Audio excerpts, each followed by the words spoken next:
Good morning po mga kaibigan, mga ka-brothers and sisters. Thank you po sa lahat.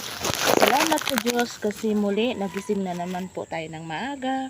At salamat sa Diyos kasi muli po tayong binigyan ng buhay. Salamat sa Diyos kasi ang ating buhay ay libre po na ibinibigay ng Diyos sa atin. Ang ating hininga ay walang bayad.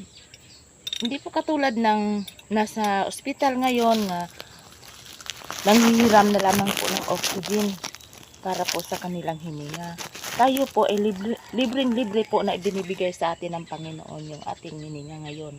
Kaya salamat sa Diyos dahil panibagong umaga, panibagong kahaharapin na buhay.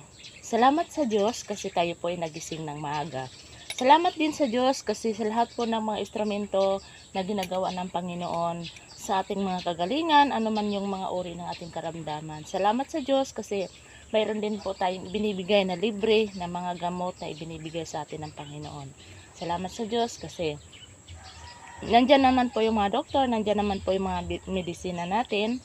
Pero salamat din sa Diyos kasi ito po, mayroon pong binibigay sa atin ang Panginoon na noon pa na hindi po natin natutuklasan na mga gamot na ito nga libre nga ibinibigay sa atin ng Panginoon ngayon. Kaya ngayon mga kapatid, ito nga pala, naalala ko yung aking stepfather pala noon nga, nagkaroon siya ng bato sa kidney na hindi po siya makaihi. No? Ang ginawa ng mama ko, kasi kami po sa bundok, malayo po kami sa ospital, talagang napagkalayo sa ospital talaga, dahil kami po ay nakatira po sa bundok talaga. Ang ginawa ng mama ko, ang puno ng saging, kumuha siya ng tubig.